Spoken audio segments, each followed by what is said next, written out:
चलिए, structure of atom का next unit लिखो, पहले लिखा रहा हूं मैं। Effective nuclear charge, effective nuclear charge, effective nuclear charge bracket में Z effective, effective nuclear charge and screening effect, effective nuclear charge and screening effect, effective nuclear charge and screening effect, and screening effect. Just wait, मैं start करूं सबको। Just एक बच्चे थोड़ा सा याद करो जो हम लोग आज पढ़ने वाले हैं, थोड़ा सा अगर पीछे का याद करो, ठीक है। याद कीजिए एटॉमिक नंबर, याद कीजिए एटॉमिक नंबर जिसको बोलते थे, जहां से स्टार्ट किए थे, प्रोटॉन नंबर और चार्ज नंबर। एक मिनट बस, एक मिनट, एक मिनट, एक minute.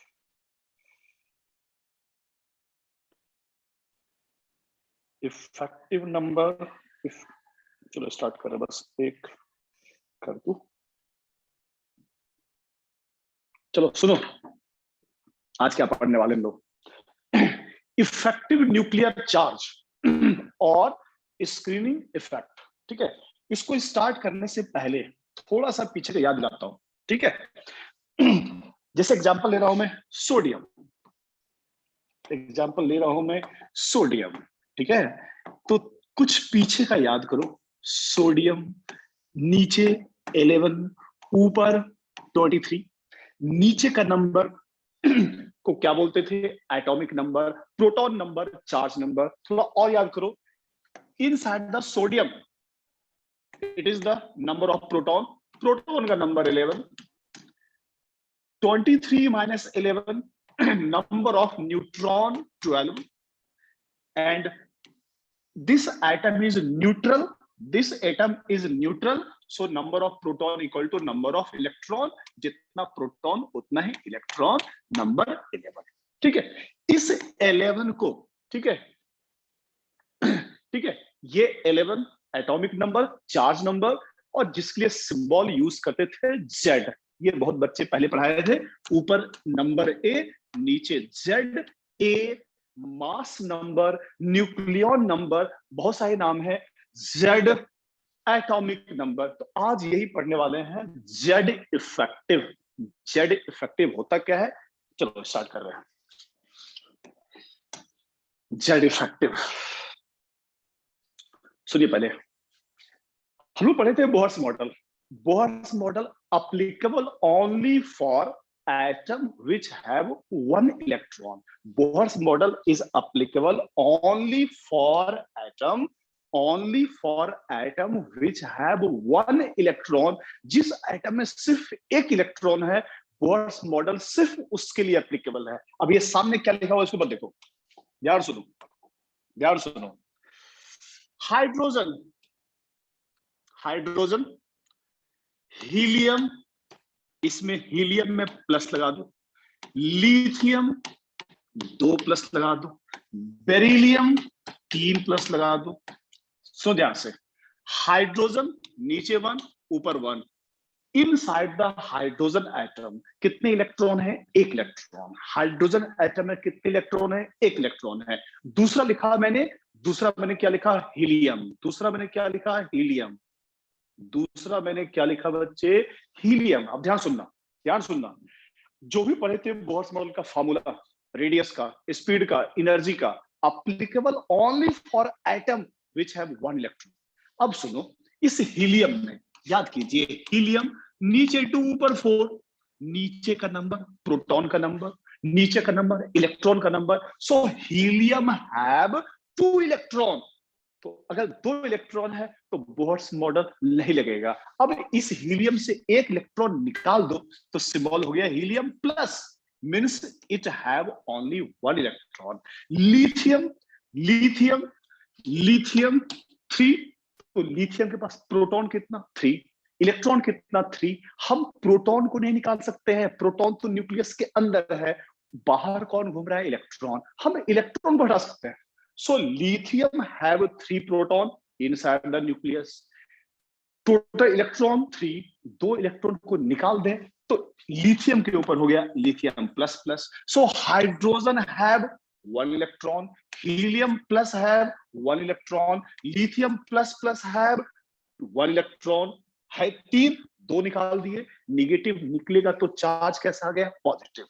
Beryllium atomic number 4 electron, you remove 3 electron तो उसके ऊपर 3 प्लस आ गया। So Bohr's model applicable only for hydrogen, helium plus, lithium plus plus, beryllium triple plus, means Bohr's model is applicable only for atom which have 1 electron. जिसके ऊपर सिर्फ 1 electron है तो उस कंडीशन में तो कोई दिक्कत नहीं है, जो Z है वो वही का वही रहेगा।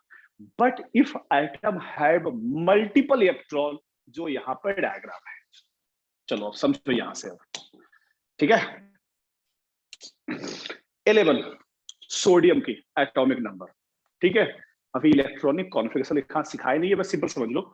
सोडियम हैव 11 पढ़े थे। फर्स्ट सेल हैव 1 सब सेल, सेकंड में 2 सब सेल, तो फर्स्ट सेल में सिर्फ S है, सेकंड में S और P दोनों है, तीसरे में SPD तीनों है, चौथे में SPDF है। तो ये रहा first shell, it have 2 electron. Second में S और P दोनों, S में maximum, S orbital maximum 2 electron, P orbital maximum 6 electron. तो ये 2 इलेक्ट्रॉन किसमें है फर्स्ट सब सेल, 8 किसमें है सेकंड सब सेल, 2 + 8 10। ये रहा थर्ड सेल में, तो first sub shell 2 electron, first shell 2 electron, second shell 8 electron, third shell 1 electron. अब ध्यान सुनो क्या नाम आया, ये स्क्रीनिंग इफेक्ट या शील्डिंग इफेक्ट। अब ध्यान दो बच्चे, ध्यान देना। अगर ये सब इलेक्ट्रॉन नहीं होता, सब इलेक्ट्रॉन को हटा दो, सिर्फ एक होता, ठीक है। तो इस इलेक्ट्रॉन पर ये जो न्यूक्लियस है पॉजिटिव, इस पर कौन सा फोर्स लगा रहा है अट्रैक्टिव, ठीक है। क्या लगा रहा है अट्रैक्टिव। देखिए जो बीच में ये 2 और जो 8 इलेक्ट्रॉन है, इस इलेक्ट्रॉन पर ध्यान दो। हम लोग जब किसी भी एटम का निकालते हैं, किसी भी एटम का निकालते हैं रेडियस, तो रेडियस कौन डिसाइड करता है आउटर मोस्ट इलेक्ट्रॉन, इसलिए हम लोग बात कर रहे हैं आउटर मोस्ट इलेक्ट्रॉन, ठीक है। किसी भी एटम का साइज कौन डिसाइड करेगा, सबसे दूर वाला इलेक्ट्रॉन कहां पर है, वहीं से जो बनेगा आपका स्फीयर, उसी को बोलोगे वो एटम का रेडियस है। इसलिए हम लोग सिर्फ इसकी बात कर रहे हैं। ये इलेक्ट्रॉन डिसाइड करेगा सोडियम एटम का साइज कितना बड़ा होगा, इसलिए हम लोग से बात कर रहे हैं आउटर मोस्ट। सिर्फ इस इलेक्ट्रॉन को देखो, इस इलेक्ट्रॉन को न्यूक्लियस है पॉजिटिव चार्ज, तो ये फोर्स क्या दिखाया अट्रैक्शन। बीच में जो ये चार्ज है ये कैसा है निगेटिव, तो ये निगेटिव उस निगेटिव को क्या करेगा रिपेल। तो इस आउटर मोस्ट इलेक्ट्रॉन के ऊपर अट्रैक्शन और रिपल्सन दोनों लग रहा है। अट्रैक्शन कौन लगा रहा है positive charge inside the nucleus, और रिपल्सन कौन लगा रहा है जो बीच में इलेक्ट्रॉन है। तो ये रहा रिपल्सिव फोर्स, ये रहा अट्रैक्टिव फोर्स। मींस अगर ये सब इलेक्ट्रॉन नहीं होता तो इस इलेक्ट्रॉन के ऊपर सिर्फ अट्रैक्टिव, वो अट्रैक्टिव कौन लगाता ये न्यूक्लियस। बट बीच का जो इलेक्ट्रॉन है उस पर लगने वाला नेट फोर्स, याद करो वेक्टर फोर्स की डायरेक्शन सेम तो प्लस, अपोजिट तो माइनस। तो इस इलेक्ट्रॉन के ऊपर attractive force by nucleus and repulsive force by this electron. तो इस इलेक्ट्रॉन पर लगने वाला नेट फोर्स क्या हो गया कम हो गया। तो एक तरह से ये समझते हो कि नेट फोर्स कम हो गया। मींस देखो एक्चुअल में न्यूक्लियस के अंदर चार्ज तो +11 ही है, +Z ही है, बट उस इलेक्ट्रॉन पर अट्रैक्टिव और रिपल्सिव दोनों का नेट फोर्स कम हो गया, मतलब हम ये सोच सकते हैं, ठीक है, कि इस इलेक्ट्रॉन पर नेट फोर्स कम हो गया, मीन्स इस इलेक्ट्रॉन के अंदर जितना भी है उसका नेट चार्ज क्या हो गया, कम हो गया। मतलब एक्चुअल चार्ज कम नहीं होता है, देखो ये चार्ज अगर नहीं होता तो बोलते चार्ज कितना है, +11, ये दोनों है तो इसके अंदर का टोटल चार्ज क्या हो गया, रिड्यूस हो गया। तो जो इफेक्टिव जो चार्ज आया, इफेक्टिव जो चार्ज आया उसी को बोलते हैं जेड इफेक्टिव। सिंपली अगर ये सब इलेक्ट्रॉन नहीं होता, ये सब इलेक्ट्रॉन नहीं होता, किसी भी एलिमेंट का सिंबल ऊपर ए नीचे जेड, नीचे जेड, बट ये सब जो इलेक्ट्रॉन है इसके कारण उस आउटर मोस्ट पर नेट फोर्स कम हो गया, तो बोलते हैं एक्चुअली ये चार्ज कम नहीं हुआ कि अच्छा हाँ नेट फोर्स कम हो गया, मींस टुवर्ड्स द सेंटर जो नेट चार्ज है वो वैल्यू एक्चुअल चार्ज से कम है तो एक्चुअल में 11, बट ओवरऑल देखो तो ये 11 और ये 8 और 2 माइनस हो गया, मींस इन इसके अंदर जो है टोटल चार्ज उसकी वैल्यू क्या हो गया, कम हो गया। उसी के लिए वर्ड यूज करते हैं जेड इफेक्टिव, सिंपली जेड और जेड इफेक्टिव। जेड ये तो 11 है, सोडियम का जेड 11, बट जब जेड इफेक्टिव की बात करेंगे तो आउटर मोस्ट इलेक्ट्रॉन पर लगने वाला जो अट्रैक्टिव है और जो इलेक्ट्रॉन का रिपल्सिव है, दोनों के रिजल्टेंट फोर्स जो लगता है उसके लिए हम लोग बात करते हैं जेड इफेक्टिव। यहां तक समझ में आ रहा है? Yes sir. लिखने का काम बाद में करेंगे, ठीक है। तो ये चीज हम लोग को इस चैप्टर में पढ़ना है और थोड़ा सा पीरियोडिक टेबल में पढ़ना होता है। चलिए यहां तक समझ में आ गया ये चीज, ठीक है। तो ये जो बीच का इलेक्ट्रॉन है, इस इलेक्ट्रॉन पर लगने वाले नेट फोर्स को रिड्यूस कर रहा है, मतलब एक शील्ड कर रहा है। शील्ड कर रहा है मतलब उस पर नेट लगने वाले फोर्स को रिड्यूस कर रहा है, इसलिए आउटर मोस्ट इलेक्ट्रॉन को छोड़कर अंदर जितने इलेक्ट्रॉन है उसके लिए बात करती है कौन सा इलेक्ट्रॉन है, शील्डिंग इलेक्ट्रॉन है, मतलब वो उसको शील्ड कर रहा है। एक शील्ड वर्ड और भी कहीं आता है, जैसे आजकल बारिश का दिन आ रहा है, ठीक है, मान लो तुम बाहर कहीं ट्रेवल कर रहे हो, अचानक से लाइटनिंग आसमान में स्टार्ट हो गया, बहुत सारा लाइटनिंग गिरना स्टार्ट हो गया, लाइटनिंग, तो आप कार के अंदर बैठे रहना सेफ है या कार के बाहर पेड़ के नीचे खड़े रहना सेफ है? कौन सा आपके लिए प्लेस सेफ होगा? सपोज लाइटनिंग हो रही है, आपने गाड़ी पार्क किया, पार्क का पार्किंग नहीं है, खुले रोड पर जा रहे हो, बहुत सारे पेड़ लगे हुए हैं, आपने कार खड़ा किया और पेड़ के नीचे बारिश में खड़े हो गए, बारिश थोड़ा कम हो जाएगा तो बाहर निकलेंगे, कहाँ रहना आपके लिए सेफ है, पेड़ के नीचे या कार के अंदर?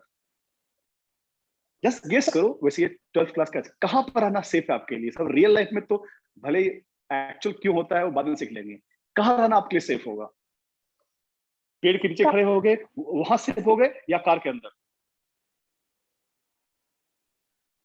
जल्दी बोलो जल्दी बोलो जल्दी बोलो, क्या करोगे आप? ये चीज तो तुमको रियल लाइफ में फेस करना पड़ेगा, जल्दी बोलो क्या करोगे? कार के अंदर। कार के अंदर पढ़ोगे 12th क्लास में, कार आपको शील्ड करता है, मतलब बाहर जो लाइटनिंग हो रहा है ना, पढ़ोगे 12th में, किसी मेटेलिक बॉडी के अंदर वो इलेक्ट्रिक जो लाइटनिंग हो रहा है वो उसके अंदर नहीं जाएगा। तो एक तरह से कार आपको क्या कर रहा है, शील्ड कर रहा है। तो शील्ड का मतलब बाहर जो इफेक्ट है उसको रिड्यूस कर रहा है, ठीक है। पेड़ के नीचे आओगे ना तो पेड़ का काम होता है, पेड़ होता है जब भीग गया तो वो हो गया कंडक्टर, तो जो लाइटनिंग है उसको अपनी ओर पुल कर लेता है। तो पेड़ के नीचे खड़ा तो बिल्कुल अनसेफ है, खुले में खड़े हो जाना। कभी भी लाइटनिंग हो रहा हो, बहुत तेज बारिश हो रही हो, लाइटनिंग हो रहा हो, तो कभी भी पेड़ के नीचे तो बिल्कुल मत जाना, खुले रोड पर खड़े हो जाना, पूरा भीग जाना वो बेटर है। बस पेड़ के नीचे मत जाना, वो कंडक्टर बन जाता है और लाइटनिंग को अपनी ओर पुल कर लेता है। So better to stand open road और इनसाइड द कार, तो कार आपको शील्ड कर लेता है। एनीवे तो शील्डिंग मतलब ये हुआ, इस इलेक्ट्रॉन पर लगने वाला फोर्स जो ये लगा रहा था, जो ये लगा रहा था, ये अंदर का इलेक्ट्रॉन उसको शील्ड कर दिया, वहीं से नाम इसका आया शील्डिंग इलेक्ट्रॉन्स। लिखने का काम बाद में समझते चलो,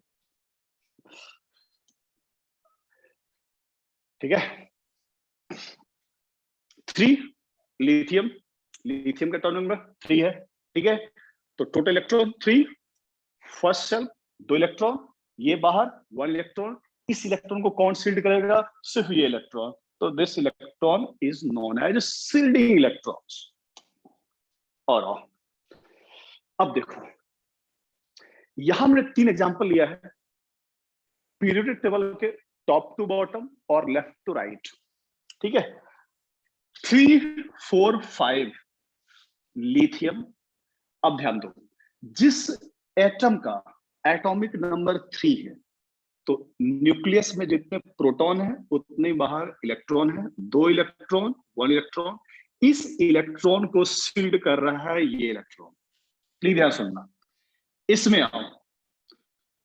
ठीक है, जिसका एटॉमिक नंबर 4 है, जिसका एटॉमिक नंबर 4 है तो 2 इलेक्ट्रॉन हो गए। ठीक है, 2 इलेक्ट्रॉन हो गए। अब देखो ध्यान से, सील्ड कौन सा इलेक्ट्रॉन करता है? जो उसके अंदर का पार्ट है। तो इस इलेक्ट्रॉन को सील्ड कर रहा है ये इलेक्ट्रॉन।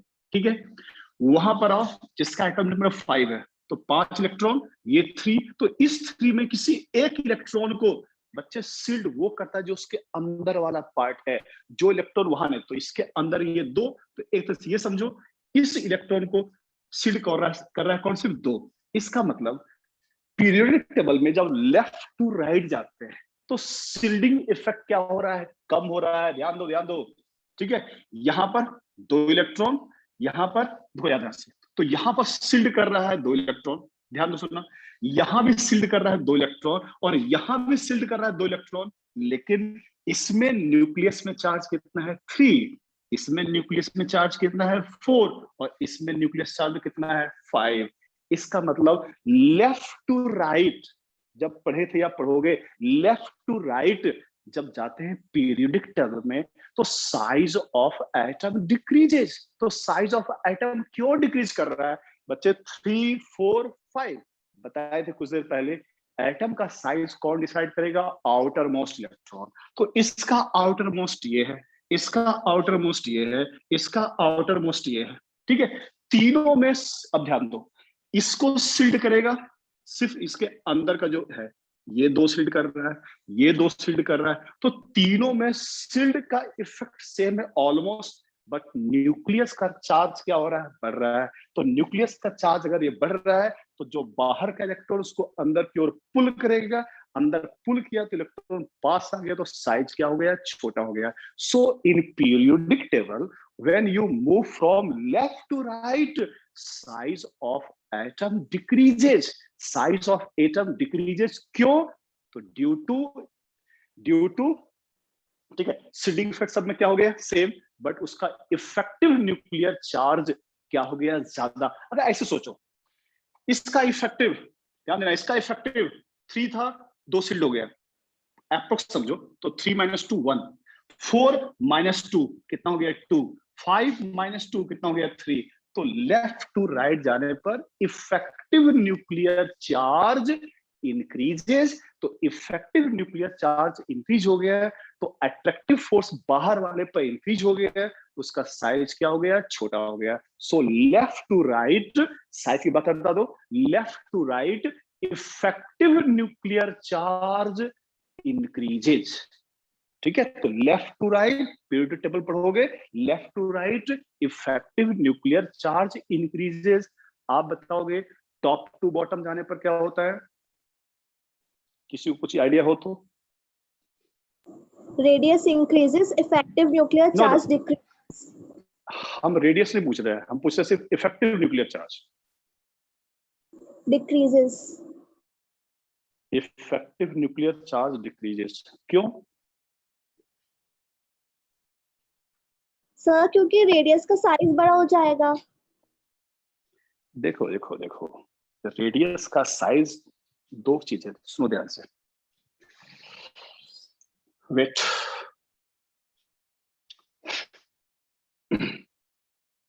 सबसे पहले टू द पॉइंट आंसर आ जाए।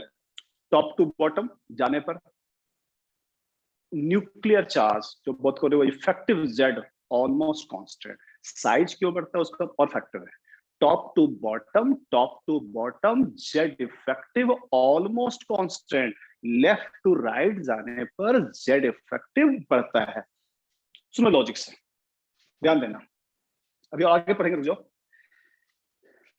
किसी ग्रुप में जब पढ़ोगे, फर्स्ट ग्रुप में लिथियम और सोडियम, लिथियम का एटॉमिक नंबर 3, सोडियम का 11, ठीक है। अब 3, तो अब बताओ, जब 3 में सबसे बाहर वाला 1 हो गया तो अंदर कितने हैं? 2। 11 में सबसे बाहर कितना है? 1, तो अंदर कितने हो गए? 10। ध्यान सुनो, जब लिखोगे इलेक्ट्रॉनिक कॉन्फ़िगरेशन, तो सोडियम में, सोडियम का 11, सबसे आउटर मोस्ट कितना? 1, तो अंदर कितने हो गए? 10 इलेक्ट्रॉन हो गए। तो शिल्डिंग इलेक्ट्रॉन कितने हैं? 10 अप्रोक्स निकाल रहे हैं, ठीक है। कितने हैं? 10। Nuclear charge 3, sodium nuclear charge 11, shielding electron 2, shielding electron 10, ठीक है। अब नेट, अब बताइए, सबसे बाहर 1 था, शिल्ड किया 2, ठीक है। तो 3 - 2 1, 11 - 10 1, तो दोनों का अप्रोक्स जेड इफेक्टिव, बच्चे साइज क्यों बढ़ा उसका अलग फैक्टर है, ठीक है। तो Z effective top to bottom, अगर डायरेक्ट क्वेश्चन आ जाए, देखो रेडियस के बाद फैक्टर कुछ और है, बताएगा उसका क्या कारण होता है, ठीक है। तो सबसे पहला Z effective from top to bottom, Z effective almost constant, and left to right Z effective increases. Size क्यों बढ़ता है उसके बाद आगे बात करेंगे, जस्ट वेट। साइज बढ़ने की बात हम लोग बाद में करेंगे। तो ये approx along the period z effective increasing and, ठीक है, and along the group top to bottom जाने पर along the group z effective almost constant, इसको हम एक्सपेंशन बाद में आएंगे। सबसे पहले अब जो एनसीईआरटी में लिखा हुआ है उसको थोड़ा लिखना स्टार्ट करें। चलो लिखो, देखिए, स्क्रीनिंग और शील्डिंग इफेक्ट, स्क्रीनिंग और शील्डिंग इफेक्ट।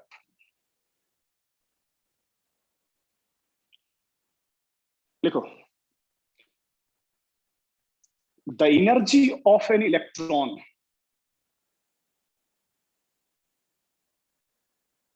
बच्चे एक मिनट, चलो ठीक है, देखो खुद करते हैं। देखिए, the energy of an electron, the energy of an electron in a multi-electron atom, in a multi-electron atom depends on its principal quantum number, depends on its principal quantum number as well as azimuthal quantum number, as well as azimuthal quantum number. The main reason for different energy, the main reason for different energy of the subcell is the mutual repulsion,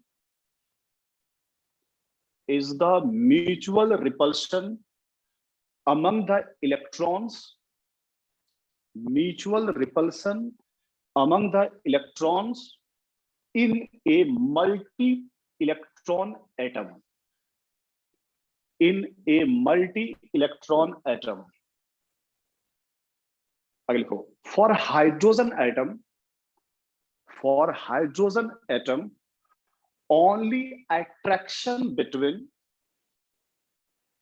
for hydrogen atom only attraction between electron and positively charged nucleus,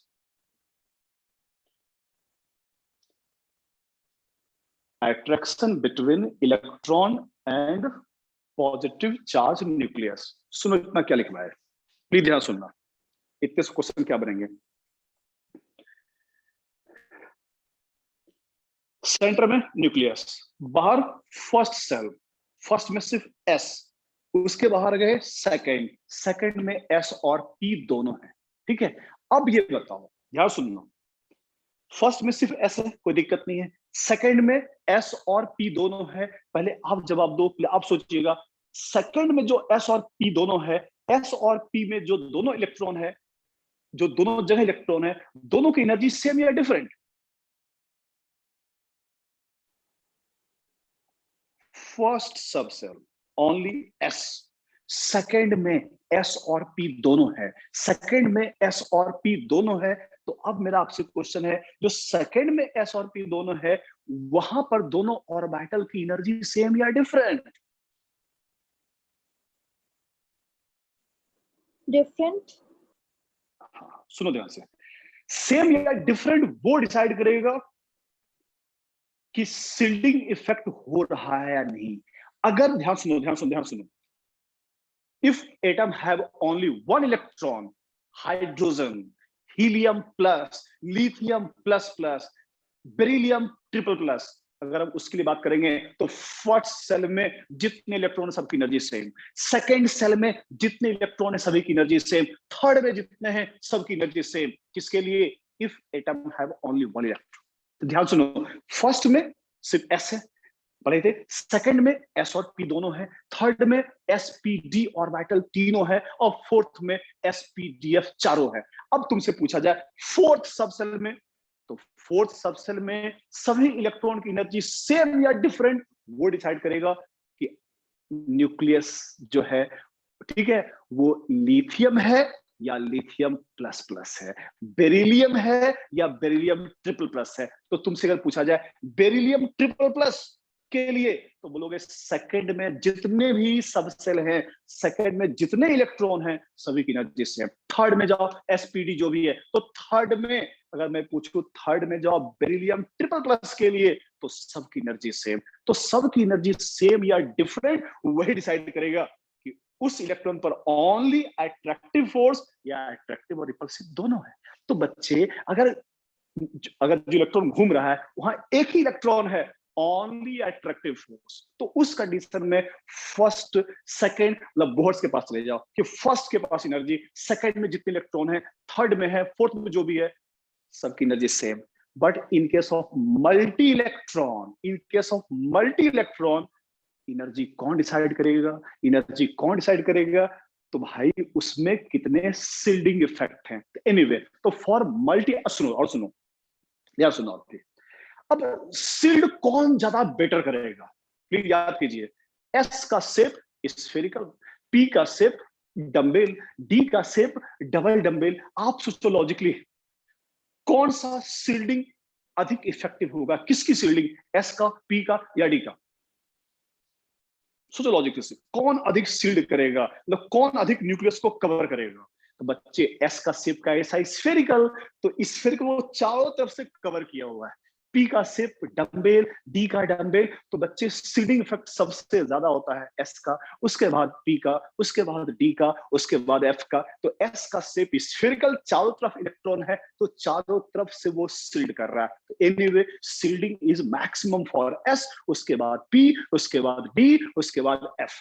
anyway, तो फिर से, if atom have only one electron, then energy first orbit constant, second में उसका constant चाहे किसका भी हो, ठीक है। But in case of multi electron system, फिर सभी की एनर्जी सेम नहीं होगी, वहां पर होगा आगे चलकर पी की एनर्जी एस से ज्यादा, डी की एनर्जी उससे भी ज्यादा, ठीक है। आगे चलिए, तो सबसे पहले, if atom have only one electron, तो उसकी फर्स्ट में जो है सबकी एनर्जी सेम, सेकंड में energy same. But multiple electron, वहां पर अट्रैक्शन और रिपल्सन दोनों लग रहा है, उस कंडीशन में ड्यू टू शिल्डिंग अब उसकी एनर्जी सेम नहीं होगी। अब फिर सुनो, शिल्डिंग के लिए कौन रिस्पॉन्सिबल है, कैसा उसका शेप है, शेप है, और शेप कौन डिसाइड करता है? एजीमुथल। इसका मतलब ध्यान दो बच्चे, तो ध्यान सुनो, तो शिल्डिंग डिसाइड कर रहा है, और शिल्डिंग कौन डिसाइड कर रहा है? एजीमुथल। यही कारण है कि पढ़ोगे अगली क्लास में कि इलेक्ट्रॉन की एनर्जी जो है, इलेक्ट्रॉन के पास कितनी एनर्जी होगी, वो सिर्फ एन नहीं, बोहर्स ने डिसाइड किया था, energy decided only by n, but for multi electron system energy decide करेगा एन और एल दोनों। तो आगे चल के पढ़ोगे, जिसका एन प्लस एल कम होगा उसकी एनर्जी कम होगी, और जिसका एन प्लस एल ज्यादा, जो आगे पढ़िएगा। तो सबसे पहले, for atom which have only one electron, energy decided by only an, and for multi-electron system, energy decided by n as well as l, क्योंकि l बताता है शेप और शेप डिसाइड करेगा वो शिल्ड कितना हो रहा है. That's why for multi-electron atom, energy decided by n as well as l. इसीलिए जो पढ़ोगे कि एनर्जी का डिसाइड निकालना है कैल्शियम पोटेशियम जो भी है, उसके लिए हम लोग n+l रूल यूज करते हैं. बट एटम में सिर्फ एक इलेक्ट्रॉन है तो सिर्फ n देखते हैं. तो यही लोग बात कर रहे थे. चलो आगे लिखो. तो multi electron system, energy decided by n and l both. आगे लिखो. ठीक है. But in multi-electron atom,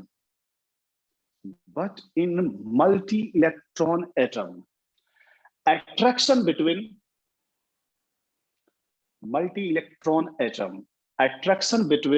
electron and nucleus,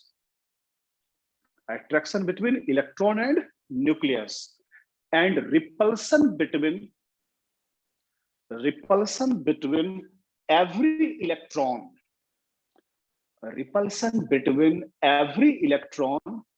and other electron present in the atom.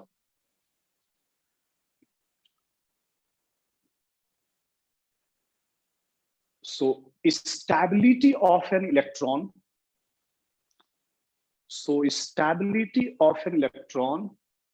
in multi-electron atom,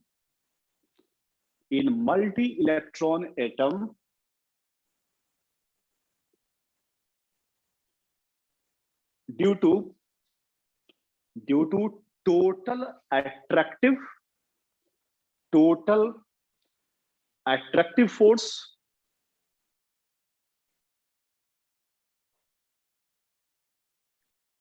and repulsive force, and net attraction must be greater than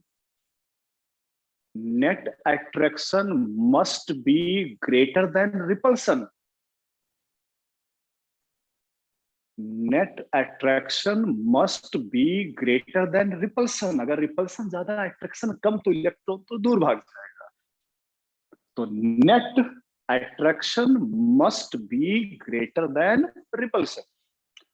आगे लिखो. Due to presence of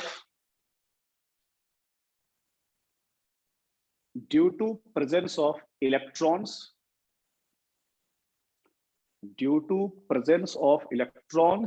in the inner shell,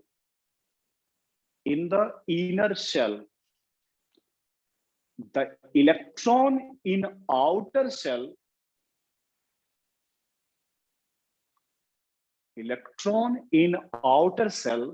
will not experience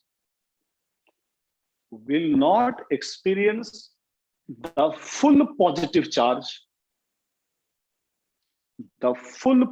charge on the nucleus. It will be less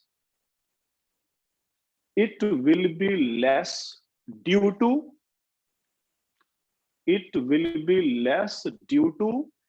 partial screening of positive charge,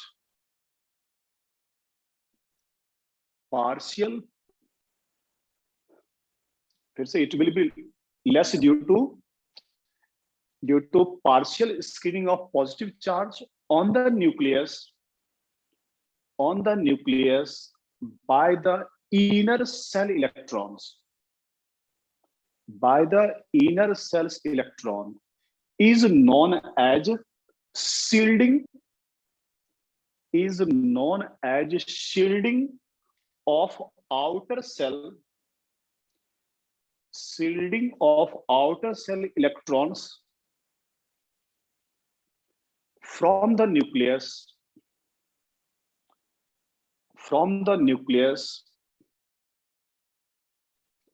by the inner shell electron.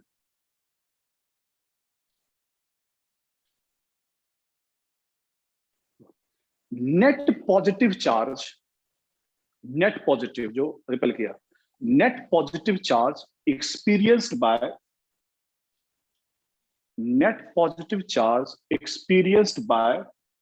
the electron from the nucleus is known as effective nuclear charge.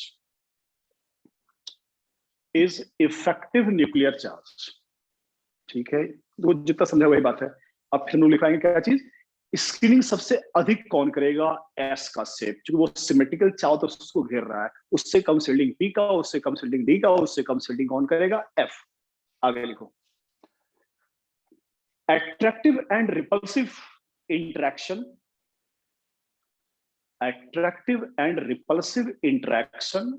depend upon the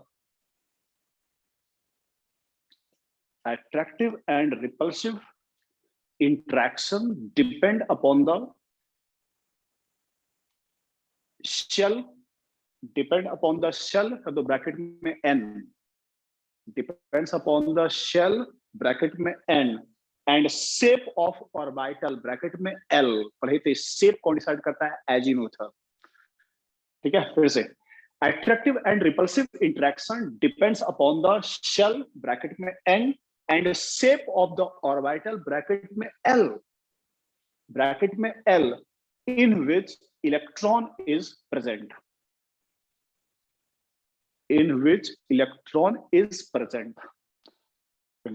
s orbital is spherical,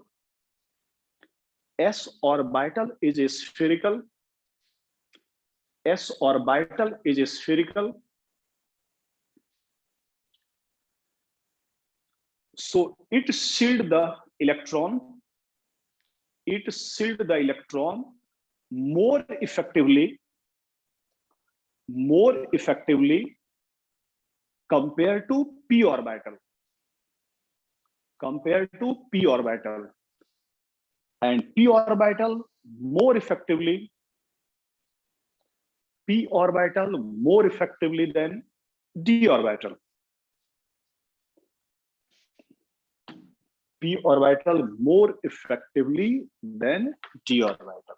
anyway ये हो गया shielding.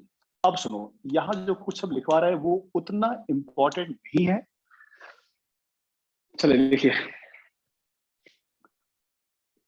लिखिए, Slater's rule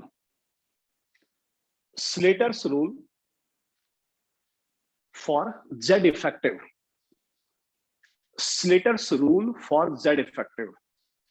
पहले लिखो formula ये, effective nuclear charge Z effective equal to Z minus sigma,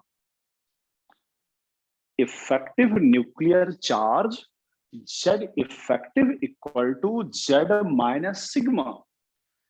Z क्या बता रहा है, अट्रैक्शन, और ये सिग्मा बता रहा है repulsion. Sigma due to, sigma किस पर डिपेंड करेगा, रिपल्सिव फोर्स को, और ये Z क्या डिसाइड करेगा, अट्रैक्टिव। तो Z effective Z minus sigma, तो Z था किसके कारण, ड्यू टू अट्रैक्टिव, और सिग्मा माइनस कर रहे due to screening, due to shielding. तो ये जो सिग्मा है due to repulsive force, sigma depends upon the repulsion, and Z कौन डिसाइड करेगा, attraction. So Z effective Z minus sigma. नीचे नोट करो, इन periodic table along the period,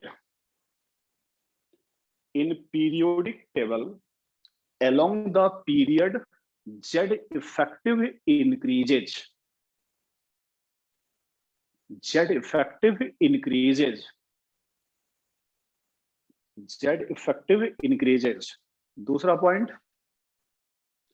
in a group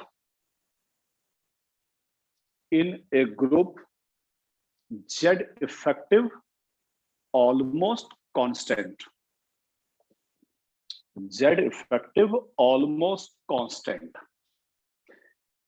चलो अब ये सब जो वैल्यू है अब उतना इंपॉर्टेंट नहीं, एग्जाम में नहीं आता है, फिर भी सुन लो ये सिग्मा निकाला कैसे जाता है, और इस सब में बस एक ही इंपॉर्टेंट है, फिर पूरा सुन लो। अब Z इफेक्टिव का फॉर्मूला Z माइनस सिग्मा, ये सिग्मा निकालने का जो कुछ रूल है, मेरे ध्यान से सुनना, जो यहां लिखा हुआ है, समझ ध्यान से। सबसे पहला सिग्मा बाय टेस्ट इलेक्ट्रॉन। ये टेस्ट इलेक्ट्रॉन क्या है, ध्यान सुनो। जिस इलेक्ट्रॉन का हम सिग्मा निकालने जा रहे हैं, जैसे सोडियम में टोटल थे 11, अब 11 जो सबसे बाहर था उस पर निकाल रहे हैं, ठीक है। तो ध्यान सुनो, टोटल सोडियम में कितने, न्यूक्लियस में कितने चार्ज थे, +7, बाहर इलेक्ट्रॉन कितने थे, 11, और सबसे बाहर वाले पर हम निकाल रहे हैं, तो उसके लिए रिस्पॉन्सिबल सिर्फ अंदर वाला चार्ज है। टेस्ट का मतलब हम जिस पर उसको यूज कर रहे हैं, जेड इफेक्टिव जिस इलेक्ट्रॉन के लिए यूज कर रहे हैं, तो बच्चे हम इलेक्ट्रॉन है, हम खुद से अपने ऊपर फोर्स नहीं लगाएंगे। इसका मतलब जो यहां लिखा हुआ है, सबसे पहला सिग्मा की वैल्यू फॉर टेस्ट इलेक्ट्रॉन, जिस इलेक्ट्रॉन के लिए हम लगाने जा रहे हैं, तो सोडियम अगर टोटल 11 है, तो जो 11th इलेक्ट्रॉन है उसका खुद के इलेक्ट्रॉन के कारण कोई सिग्मा की वैल्यू नहीं होगी। तो किसका सिग्मा होगा, जो अंदर 10 है, जो 11th है। इसका कहने का मतलब यही है, फॉर टेस्ट इलेक्ट्रॉन, जिस इलेक्ट्रॉन के लिए आप सोच रहे हैं, जिस इलेक्ट्रॉन को हम निकाल रहे हैं, तो उस इलेक्ट्रॉन पर खुद ही वो फोर्स नहीं लगाएगा। तो टेस्ट इलेक्ट्रॉन के लिए लिखो, लिखे लीजिए, for test electron sigma equal to 0। For test electron sigma equal to 0। ये 3 वैल्यू लिख लो, आगे सिखाते क्या है। Test electron sigma equal to 0, sigma equal to 0। फिर आगे लिखो by rest of balance electron 0.35। ये उतार लो 3 वैल्यू, ये 3 रटना है, 0.35, 0.85 और 1। बस यहां तक लिख लो। कैसे यूज करते हैं मैं सिखाते हैं आपको। Test electron 0 by rest of valence electron 0.35, n-1 लो उसके अंदर वाला 0.85, और अंदर जाओ n-2 1, यहां ऐड कर लेना, n-2, n-3, n-4 कुछ भी हो, सबके लिए 1। तो ये 3 वैल्यू आपको रटना है। ये 3 वैल्यू आप रट लेना। फिर जब क्वेश्चन करेंगे, आपसे रिसेंट क्वेश्चन पर नहीं आ रहे हैं, ये 3 वैल्यू यहां ऐड करना। ये किस एलिमेंट के लिए, sp एलिमेंट के लिए, जो s ग्रुप में है, जो p ब्लॉक एलिमेंट है, ये सिर्फ sp के लिए है। और जब आगे पढ़ोगे d और f के लिए सिर्फ एक यूज करते हैं, बाकी सभी की वैल्यू 1, ठीक है। तो d और f के लिए बस ये जो है आपका 0.35 और 0.35 और 1, इसको काउंट नहीं करते हैं। देखो यहाँ लिखा हुआ है फॉर sp, तो s और p के लिए। बट इतना डेप्थ क्वेश्चन नहीं आता, बट रखना जरूर। सबसे पहला Z effective, Z minus sigma, sigma की वैल्यू सबसे जो अंदर में इलेक्ट्रॉन है उसके लिए 1, ठीक है। 0.35, 0.85 और 1, इसका यूज देखो कैसे निकालते हैं। सपोज मुझे निकालना है सोडियम का जेड इफेक्टिव, आप सुनो, सोडियम या सिंपल जाते हैं, चलो सोडियम का निकालना है मुझे जेड इफेक्टिव, सोडियम का ये 11। प्लीज ध्यान सुनना, अब 11 का जब भी जेड इफेक्टिव पूछा जाए, तो यहां पर इलेक्ट्रॉनिक कॉन्फ़िगरेशन जो लिखेंगे वो एनर्जी के टर्म में नहीं, ऑर्बिट के टर्म में। ध्यान सुनो क्या बोलना चाह रहे हैं।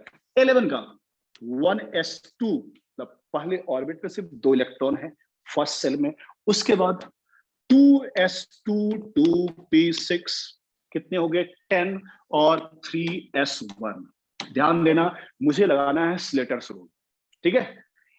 सोडियम का चाहिए मुझे जेड इफेक्टिव, आता नहीं लेकिन सिर्फ समझ लो, जेड इफेक्टिव इस इलेक्ट्रॉन का चाहिए, ठीक है। अब लाइए लगाते हैं फार्मूला। तो ध्यान दो, इसके पहले इसका लगाना है, जिसमें लगाना है उसको मान लो ये n है, तो इसे एक अंदर वाला ये n-1 है, ठीक है, उसके अंदर वाला, और इसके अंदर वाला और जाओ तो ये n-2 है।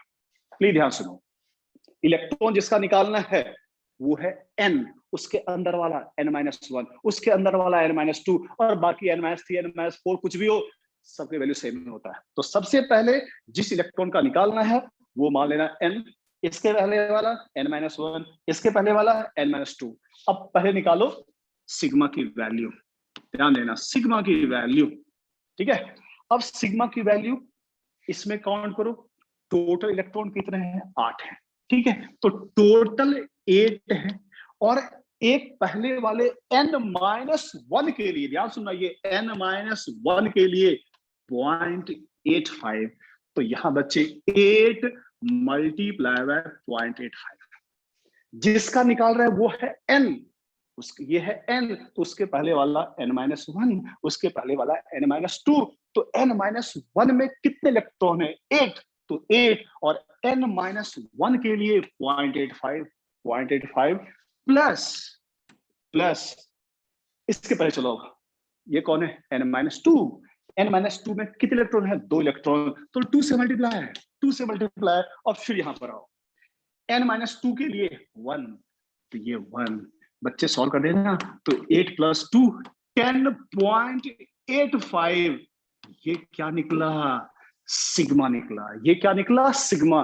अब निकालना है मुझे Z effective, formula Z, sodium में एक्चुअल में Z कितना था, 11, तो 11 माइनस 10.85, यही जो वैल्यू आया इसी को बोलते हैं Z effective. But Z effective निकालने तक क्वेश्चन अभी नहीं आता है, बट मुझे समझाना था स्क्रीनिंग इफेक्ट और Z इफेक्टिव निकलता क्या है, यही बच्चे रूल कहलाता है। कौन सा रूल है ये, स्लेटर्स रूल।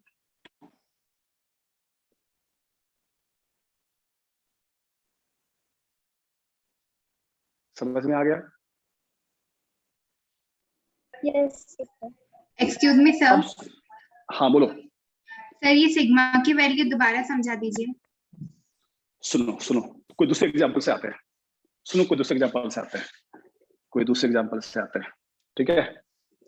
ये बस सोडियम ले लिए, चलो ये बताओ मुझे, अब निकालते हैं कैल्शियम का, बताओ पहले, टच छोड़ो, सोडियम का 11 था ना, ठीक है। अब हम लिख रहे हैं उस एटम का, पहले आप ही बता दो मुझे, 12 किस एटम का है atomic number, Magnesium. Very good, 12 हो गया मैग्नीशियम का। ध्यान सुनो एक बार और समझो एक बार, 12 है मैग्नीशियम का, ठीक है। तो मैग्नीशियम का है 12, मुझे लिखना है इसका, लिखो 1s2 2s2 2p6 10 हो गए और 3s2। अब सुनो, तो सबसे बाहर वाले में ये हो गया। अब सुनो, ये रहा, इसको डिवाइड कर दो, फर्स्ट सेल, सेकंड और थर्ड, जिसमें निकालना है, मुझे निकालना है इस इलेक्ट्रॉन, सुनो चाहिए, और इतना डेप्थ तक आता है आईटी एडवांस सब में, अगर पूछा जाए उस इलेक्ट्रॉन का नहीं, मुझे इस पी वाले जो इलेक्ट्रॉन है उसका निकालो, तो बच्चे अगर इसका निकालना है तो उसके बाहर जो इलेक्ट्रॉन उसको काउंट नहीं करते हैं, जिसका निकालना है सिल्ड करता है सिर्फ अंदर वाला। एनीवे, तो मुझे इस इलेक्ट्रॉन का निकालना है सिल्ड, ध्यान दो, जिस पर निकालना है उसको मान लो n है, उसके अंदर वाला n-1 है, उसके और अंदर वाला n-2 है। यहां तो समझ में आ गया, जिस पर निकालना है उसको मान लो nth ऑर्बिट है, सबसे लास्ट वाला ऑर्बिट है, उसके पहले n-1, उसके पहले n-2, ठीक है। अब देखो, टेस्ट इलेक्ट्रॉन मतलब जिस पर निकाल रहे हैं उसके खुद के कारण तो कभी लेते ही नहीं है, वो भूल जाओ। अब क्या लिखा हुआ है, by rest of valence electron, तो बच्चे इसमें बाहर वाले में कितने हैं, 2 हैं, तो 2 में एक पर निकालना है, तो बच गए कितने, 1। तो देखो इसका मैं निकाल रहा हूं सिग्मा, इसका निकाल रहा हूं सिग्मा। तो सबसे पहले जिस ऑर्बिट में निकालना उसको n, उसके अंदर वाले को n-1, उसके अंदर वाले को n-2 मान लीजिए, ठीक है।